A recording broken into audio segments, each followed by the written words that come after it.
Ο Φρατζί Πιερό είναι ο αντικαταστάτης του Εζεκιέλ Πόνσε στην ΑΕΚ και έρχεται να συνθέσει με τον Λιβάη Γκαρσία το δίδυμο στην κορυφή της επίθεσης για τον Ματίας Αλμέιδα. Ο πρώην ποδοσφαιριστής της Μακάμπι Χάιφα, γνωστός από τις αναμετρήσεις των Ισραηλινών απέναντι στις ελληνικές ομάδες στα κύπελα Ευρώπης, κουβαλά ένα πακέτο ιδιαίτερα αξιόλογο. Στο παρακάτω βίντεο θα αναλύσουμε γιατί ο Πιερό αποτελεί μια χαμηλού ρίσκου κίνηση για την ΑΕΚ, που αν αξιοποιηθεί κατάλληλα θα αποτελέσει σημαντικό γρανάζι τόσο στο Plan A όσο και στο Plan B του Ματίας Αλμέιδα.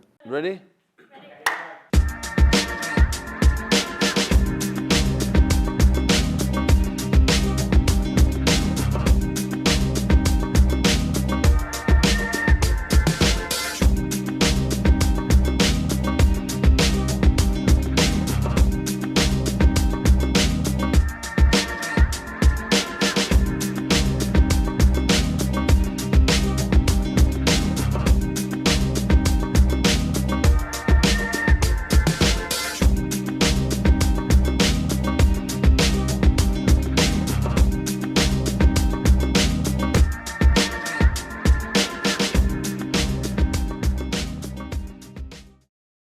Το φετινό puzzle των μεταγραφών της ΑΕΚ, Γιώργο, ολοκληρώνεται με τον Φραντζί Πιερό, ένας παίκτης ο οποίος έχει καταγωγή από την IT, ξέρει να κάνει πρωταθλητισμό διότι στο Ισραήλ κυνηγούσε μονίμως νίκες με την Μακάμπι Χάιφα, πρωταθλήματα, και μάλιστα πήρε και ένα. Άρα στην ΑΕΚ έρχεται έτοιμος να αντιμετωπίσει ίδιες καταστάσεις και ίδιες συνθήκες προκειμένου να οδηγήσει την ΑΕΚ σε νίκες, είτε με γκολ στα τελευταία λεπτά, είτε με το δικό του τρόπο και το στυλ, το οποίο θα δούμε παρακάτω ποιο είναι. Ναι, Χρήστο, ένας αθλητής, όπως είπες και εσύ, είναι διεθνής.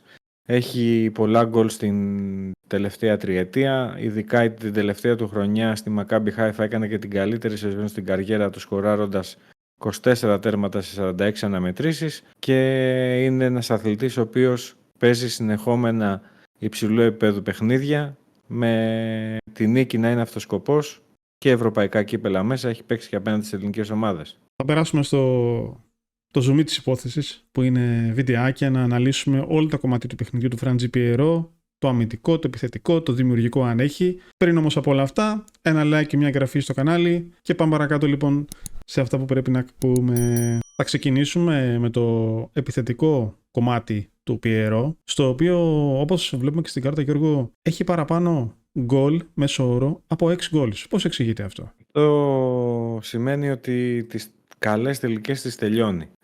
Είναι πολύ σημαντικό για ένα επιθετικό να έχει παραπάνω γκολ από τα 6 goals του. Είναι το κύριο χαρακτηριστικό που βλέπουμε στον Πιερό. Γενικά προσφέρει στην ομάδα του περισσότερα γκολ από ό,τι αναλογούν στις τελικές που βρίσκεται. Λόγω σωματοδομής, Γιώργο, Πιερό, βλέπουμε ότι έχει μικρό νούμερο σε τρίπλες. Παρ' όλα αυτά, η περσινή σεζόν ήταν η κορυφαία του σε σκοράρισμα με την Μακάμπι Χάιφα. Σημείωσε δηλαδή 16 τέρματα στο πρωτάθλημα του Ισραήλ. Η αγαπημένη του ζώνη δράσης είναι κυρίως στο χώρο του πέναλτι και γύρω από το πέναλτι, Γιώργο, δηλαδή στα 10-11 βήματα του goalkeeper. Εκεί μπορεί να αποδεχτεί την μπάλα προφανώς με το κεφάλι, στο οποίο είναι πάρα πολύ καλός. Έχει εξαιρετική σωματοδομή. Είναι ένα βαρύ σεντερφόρ, θα λέγαμε. Φυσικά δεν του λείπει η ταχύτητα σε κάποια σημεία. Θα δούμε παρακάτω τι εννοούμε. Αλλά το έχει γενικά. Έχει την αίσθηση του γκολ. Μπορεί να πάρει καλή θέση. Το positioning, δηλαδή περιμένοντας κάποια σέντρα, είναι αρκετά καλό. Εντάξει, Χρήστο, μιλάμε για ένα ποδοσφαιριστή που είναι 95-96 κιλά. Οπότε καταλαβαίνεις και εσύ ότι μέσα στην περιοχή είναι πάρα πολύ δύσκολο να αντιμετωπιστεί. Του αρέσει πάρα πολύ να παίζει με πλάτη και να πηγαίνει τον αντίπαλο αμυντικό μέχρι τη μικρή περιοχή.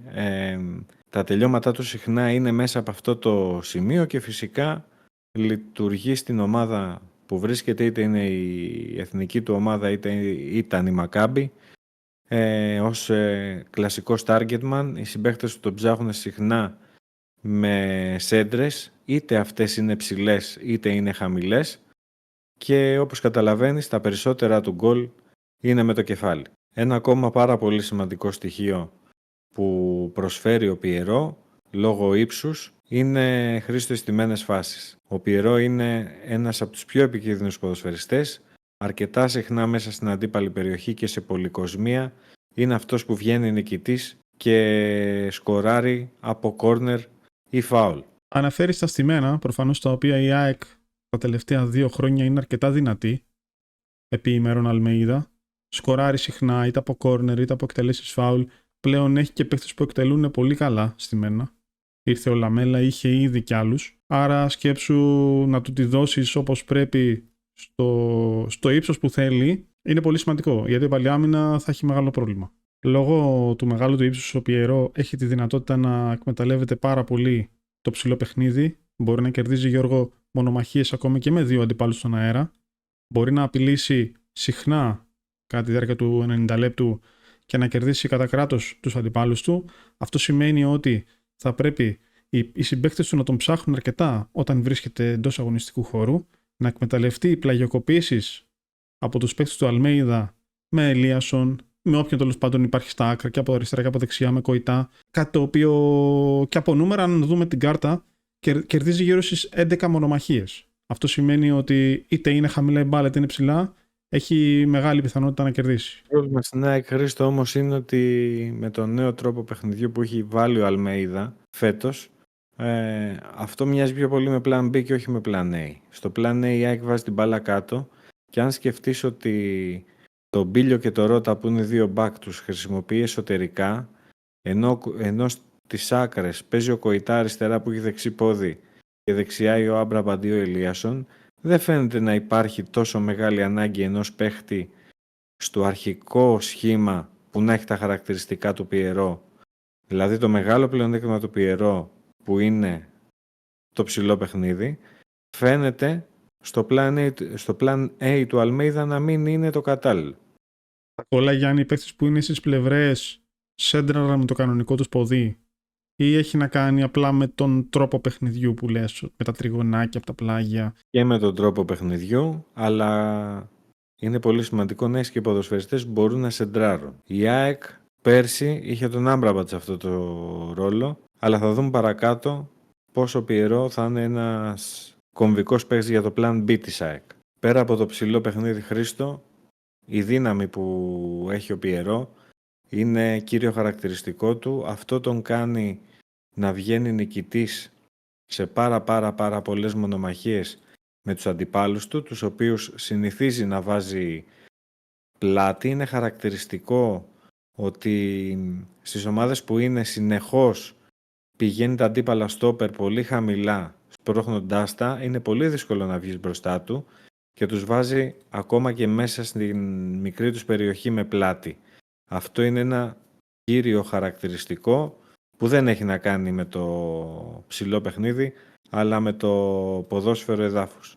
Να το πούμε λίγο πιο έτσι, πώς θα το πω, κάνει ένα ποδοσφαιρικό bullying στον αντίπαλό του, τον αμυντικό, τον βάζει μέσα στο τέρμα στην περιοχή να μην μπορεί να κάνει τίποτα. Άρα στο ρόλο, Γιώργο, που έχει ο Πιερό ως targetman, θα μπορεί να εκμεταλλευτεί τον όγκο του προκειμένου να πάρει την μπάλα μέσα στο κουτί και είτε να γυρίσει να την τελειώσει, είτε να συνεργαστεί με κάποιον άλλο συμπαίκτη του στην ΑΕΚ. Ένας άλλος τρόπος που θα μπορούσε, Γιώργο, να εκμεταλλευτεί τον Πιερό η ΑΕΚ είναι να τον χρησιμοποιήσει σε καταστάσεις στις οποίες η ΑΕΚ αντιμετωπίζει κάποια πίεση και με κάποια απομάκρυνση, εντάξει, να είναι ο Πιερό στο χώρο του κέντρου ή λίγο πιο χαμηλά, να μπορεί να κερδίσει τη μονομαχία του στο υψηλό παιχνίδι, να κερδίσει χρόνο και μέτρα για την ομάδα να ανέβει στον αγωνιστικό χώρο, ή ακόμη να την υποδεχτεί ο ίδιος, να της το πάρει, να γυρίσει. Καταλαβαίνεις. Και να βγει στην αντεπίθεση και σε κάποια κόντρα για να εκμεταλλευτεί καινούς χώρους στην αντίπαλη ομάδα. Γι' αυτό λέμε ότι είναι targetman. Η Μακάμπι το χρησιμοποιούσε πάρα πολύ σε αυτό το ρόλο που λες, ειδικά στα ευρωπαϊκά παιχνίδια που οι Ισραηλινοί δεχόντουσαν πίεση στο δικό τους μισό. Είναι πολύ δύσκολο, όπως καταλαβαίνεις, απέναντι σε καλύτερες ομάδες ποιοτικότερες που μπορούν να πιέσουν να κυκλοφορήσει την μπάλα. Οπότε είναι μια πολύ καλή λύση και τη χρησιμοποιούν πάρα πολλές ομάδες να προσπαθήσουν να εκμεταλλευτούν, να κάνουν bypass όλες τις γραμμές και να πάνε κατευθείαν την μπάλα στον επιθετικό τους, ο οποίος λόγω δύναμης, ύψους και ικανότητας, όπως έχει ο Πιερό, θα μπορέσει να κατεβάσει την μπάλα και να δώσει αυτό το μικρό χρονικό διάστημα, γιατί ξέρεις, το κρατάμε την μπάλα, το ακούω συχνά, αλλά έχεις δει κανένα ποδοσφαιριστή να κρατάει 10 δευτερόλεπτα την μπάλα, με 20-30 δευτερόλεπτα? Θα πρέπει να υπάρχει κάποιο πλάνο, δηλαδή όχι απλά να την κρατήσεις. Το κρατάμε την μπάλα σημαίνει την κρατάει 1, 1,5, 2 δευτερόλεπτα. Αυτό είναι το κρατάμε την μπάλα. σημαντικό ότι οι κεφαλιές του, όταν προσπαθεί να βρει κάποιο συμπαίκτη του, είναι πολύ καλές. Έχει στόχο δηλαδή και έχει το χρόνο και λόγω ύψους να γυρίσει, να κοιτάξει. Και είναι σαν να κάνει πάσα με τη μία, με το πόδι, ουσιαστικά. Ναι, είναι άλλη μια χρησιμότητα που έχει ο Φρατζί Πιερό, ο νέος παίχτης ΑΕΚ. Παρά το γεγονός ότι ο Πιερό έχει αρκετά μεγάλο ύψος για επιθετικό που, εντάξει, πάνω από 1,90 νομίζω ότι δύσκολα βλέπεις ειδικά στο ελληνικό ποδόσφαιρο παίχτες, έχει καλή επιτάχυνση, Γιώργο, στα πρώτα μέτρα με την μπάλα. Απλά κάποια στιγμή στα επόμενα 20-25 μέτρα αρχίζει η ταχύτητά του και πικάρει, δηλαδή φτάνει σε ένα ανώτερο ύψος και εκεί ίσως χάνει και κάποιες δυνάμεις, μπορεί να τον περιορίσει ένας αμυντικός ή να τον προλάβει ο goalkeeper. Εκεί θα εστιάζαμε έτσι σαν ένα μικρό κομμάτι που έχει μια αδυναμία. Ναι, Χρήστο, έχει φέρει φέτος και ο Αστέρας έναν παρόμοιο σε ύψος και κιλών επιθετικό. Έχεις πολύ δίκιο σε αυτό που είπες. Ο Πιερό στα πρώτα βήματα όχι μόνο είναι γρήγορος για το ύψος του, αλλά και το agility του είναι ανεπτυγμένο. Τον βλέπεις και γυρίζει από πλάτη σε πρόσωπο σχετικά εύκολα, τόσο εύκολα που μπορεί να αποφύγει με αυτή του την κίνηση και αντίπαλους αμυντικούς. Βέβαια, όπως είπες και εσύ, μετά από ένα εύλογο χρονικό διάστημα που κάνει το sprint, σιγά σιγά αρχίζει και πέφτει η τελική του ταχύτητα, αλλά αυτό δεν νομίζω ότι είναι πρόβλημα. Ίσα ίσα η ΑΕΚ έχει το πιο γρήγορο επιθετικό του πρωταθλήματος, το Λιβάι Γκαρσία, οπότε έπρεπε να έχει κάποια διαφορετικά στοιχεία ο αντικαταστάτης του Εζεκέλ Πόντσε. Ο Φρατζί Πιερό, παρότι είναι ένας κλασικός targetman, έχει τη δυνατότητα να συμμετέχει και στο επιθετικό παιχνίδι και να κάνει πιο ομαλή τη ροή και την κυκλοφορία της μπάλας. Το έκανε αρκετά συχνά στη Μακάμπι, παίρνοντας τον κεντρικό διάδρομο, ειδικότερα τον δεξιό Χρήστο, όπως κατεβαίνει, του αρέσει πιο πολύ, πάντα όμως στο κεντρικό διάδρομο, και αυτό που κάνει εντύπωση είναι ότι ενώ παίζει με πλάτη, είναι πάρα πολύ μαθημένος στο να δίνει την μπάλα με τη μία και να έχει αποφασίσει από πριν που θα τη δώσει. Έτσι περιορίζει τα λάθη του, δεν σταματάει η κατοχή και συνεχίζει να έχει μία ομαλή κυκλοφορία η ομάδα του. Είναι πάρα πολύ σημαντικό όμως σε αυτά τα κατεβάσματα που κάνει, τα οποία δεν αρέσκεται τόσο πολύ ο Λιβάι Γκαρσία σε τόσο χαμηλά μέτρα, να υποστηριχθεί από τον Γκοϊτά, θα έλεγα εγώ πιο πολύ από όλους, ώστε να μην μένει περιοχή χωρίς ποδοσφαιριστή. Και κάτι ακόμη, όταν κατεβαίνει χαμηλά ο επιθετικός, τραβάει κάποιο στόπερ, συνήθως. Άρα, σε αυτή την κατεύθυνση, κάποια κίνηση του Κοϊτά προς την περιοχή, ίσως του δώσει κάποιον κενό χώρο να εκμεταλλευτεί και είτε να εκτελέσει είτε να δημιουργήσει κάποια φάση. Και αφού είδαμε, Χρήστο, τόσο το επιθετικό του παιχνίδι όσο και πώς συνδυάζεται με τη μεσαία γραμμή, το dialogue with the midfielders, πάμε να περάσουμε στο πιο σημαντικό κομμάτι της ανάλυσης, στο Plan B του Ματίας Αλμέιδα. Plan B, το οποίο τι σημαίνει? Σημαίνει ότι η ομάδα σου είναι σε καθεστώς έκτακτης ανάγκης και ψάχνει γκολ απεγνωσμένα. Τι συμβαίνει τότε? Επειδή η ΑΕΚ είναι μια πολύ μεγάλη ομάδα και θα παίζει μόνο για την νίκη, καταλαβαίνεις πολύ καλά ότι όταν το παιχνίδι είναι ισοπαλία με κάποια άλλη ομάδα μικρότερη, η αντίπαλη ομάδα θα παίζει πάρα πολύ μαζική άμυνα. Θα μείνετε μαζικά στη δική της περιοχή. Εκεί και με το χρόνο να τελειώνει, υπάρχει πάρα πολύ μεγάλη πίεση τόσο στον επιθετικό όσο και σε όλη την επιτιθέμενη ομάδα στο να δημιουργήσει φάση. Συχνά η μπάλα λοιπόν οδηγείται, Χρήστο, στον αέρα και ειδικά η ΑΕΚ του Ματίας Αλμέιδα μας έχει συνηθίσει να το κάνει σε αυτές τις καταστάσεις. Εκεί νομίζω ότι ο Φρατζί Πιερό με τις παραστάσεις που έχει, τα γκολ που έχει σημειώσει, την ηλικία του, μπορεί να του δώσει ο οργανισμός της ΑΕΚ αυτόν τον ρόλο, έναν ρόλο που είχε στον Παναθηναϊκό παλιότερα ο Φιγκερόα. Υπάρχουν και άλλοι ποδοσφαιριστές στο Ευρωπαϊκό Πρωτάθλημα που ερχόντουσαν ως αλλαγή, αλλά ήταν έτοιμοι να υπηρετήσουν αυτό το ρόλο και το κάνανε ακόμα καλύτερα και από το να παίζανε ως βασικοί. Δώσανε με αυτόν τον τρόπο πολλά γκολ στις ομάδες τους και τις νίκες. Νομίζω ότι ο Φρατζί Πιερό στην ΑΕΚ έναν τέτοιο ρόλο μπορεί να τον υπηρετήσει άριστα. Σκέψου τώρα να είσαι η ομάδα η οποία αμήνεται και να σου βάζει ο Αλμέιδα στο 85, στο 86 τέλος πάντων τον Πιερό και να πεις όπα, τώρα Παναγιά βοήθεια, μπαίνει αυτός, άντε να τον κόψουμε, θα ξεκινήσουν σέντρες και καταλαβαίνεις πού θα πάει το μάτς μέχρι να σφυρίξει ο διαιτητής. Ξέρεις, είναι λίγο ψυχολογικό για αυτόν που θα πρέπει να αντιμετωπίσει το συγκεκριμένο παίχτη, τον Πιερό. Δεν είναι ότι μπαίνει, ρε παιδί μου, και ένας normal που λες τον έχουμε. Αυτόν στην δύναμη συνήθως δεν θα τον έχεις. Δεν γίνεται. Πάνω σε αυτό που λες και για να καταλάβουμε την ποιότητα ενός ποδοσφαιριστή, μας βοηθάει πάρα πολύ οι εικόνες που έχουμε από τον Πιερό απέναντι στις ελληνικές ομάδες, τόσο με τον Ολυμπιακό αλλά και την πολύ πρόσφατη μάχη που είχε δώσει ο Παναθηναϊκός με την Μακάμπι.